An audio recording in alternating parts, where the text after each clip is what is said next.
Chapter 18, Nutrition During the Adult Years, Screencast 4. This is the last screencast for Chapter 18, and in the previous screencast, we kind of talked about a number of things or issues that older adults may struggle with as part of aging. One in particular is a limited income. And so the first thing we want to talk about, what are some nutrition assistance programs that are available for seniors to hopefully ease the burden associated with getting good nutrition. There is the Commodity Supplemental Food Program. They're a group that distributes free surplus agricultural products. The Supplemental Nutrition Assistance Program. They provide both nutrition education and helps to supplement the food budget. Child and Adult Care Food Program provides meals to low-income children and adults. A Seniors Farmers Market Nutrition Program, which provides coupons to be exchanged for food at farmers markets and roadside stands. Now, keep in mind, you may have to do some research and find out which of these programs are available and also whether or not you qualify for them. Some of them may have some financial income restrictions and so on. Now, there's also community-based nutrition, health, and supportive services. One is the Elderly Nutrition Program. This has actually two really important subcategories. They have a congregate meal program, and this actually, think about congregate. It actually allows an environment for people to share meals. So you actually have that social support, which is important. And also being around individuals is known to improve appetite and also a better outlook on life. Also, there are home delivered meal programs. Probably the best example that you're probably familiar with is Meals on Wheels. Now, what we want to look at next are a number of health-related issues related to aging. One is the use of alcohol. Now, the consequences of alcohol use rise as we get older. We do not metabolize alcohol as well as compared to when we are young, so it's easier to become intoxicated. Over the age of 65, alcohol should be limited to 1 drink per day. Larger amounts are known to increase the risk for stroke and high blood pressure. There is a slowing down in how long it takes for the body to get back to homeostasis. Generally, this is not a significant issue unless disease strikes and now you have an additional stress to the body's capabilities.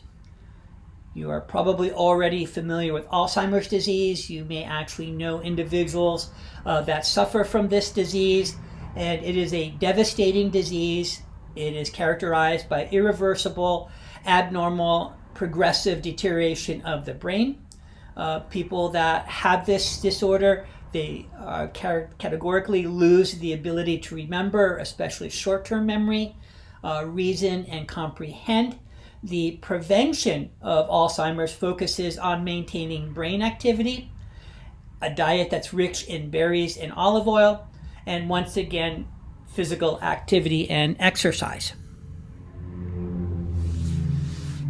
Arthritis is another concern. There are two different types. Osteoarthritis is actual degeneration of cartilage that covers bones and joints. This results in inflammation, pain, and aching.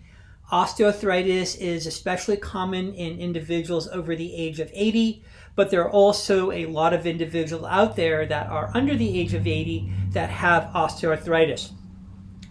Rheumatoid arthritis is actually an autoimmune disease and is something that is found more commonly in younger adults. There is only one real diet way to kind of treat arthritis, and it basically is weight loss in an effort to keep a healthy weight, and there's less pressure on the body's joints. The next topic we want to focus on is alternative medicine. They are known as complementary and alternative medicine, CAMs. The National Institute of Health, or NIH, actually has a division that that supports and investigates these patterns and types of approaches. And generally they're broken down into two categories.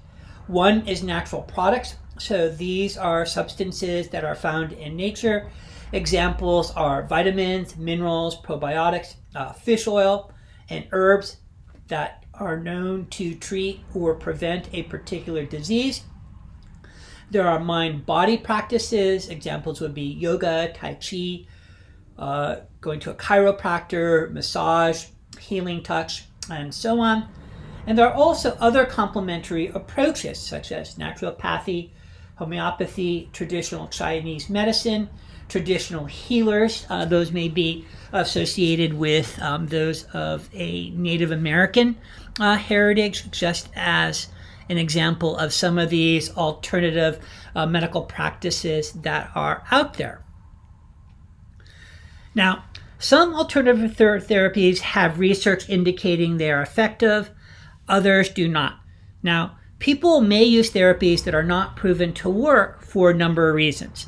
When current medicine cannot currently offer a cure, those individuals that are actually seeking fewer adverse side effects than they might be experiencing with more traditional medications, it is strongly advised to only follow a single therapy at a time to determine whether or not this practice is actually working. Now, if you're interested in CAM, it's important to consider the following. Scientific proof, not advice from acquaintances and not anecdotal data. There is very little regulation of nutrient and herbal supplements and remedies, so that is a big issue. There are lots of fraudulent claims, so it's important to scrutinize credentials and motives. And once again, this is probably the most important thing to keep in mind overall. If it sounds too good to be true, it probably is. Now, another thing to keep in mind here is traditional herbal products may be mislabeled. So you want to evaluate a company's herbal products. What analyses were done? Is the product labeled with Latin botanical names? Does the label include expiration date and lot numbers? Does the manufacturer offer a certificate of analysis? Has the manufacturer been in business for at least 5 years? So these are important things to keep in consideration if you choose to follow these therapies, especially the use of herbals. Below, this is just a list of a number of very commonly used herbal remedies, nutrient supplements, and hormones. Many of you have probably taken some of them on your own. Examples you may be familiar with include echinacea, garlic, ginger, ginkgo, glucosamine. This is very commonly used to combat arthritis. I know with my older dogs in the past, I have used glucosamine supplementation regularly, and it has had an impact on relieving pain and discomfort associated with arthritis.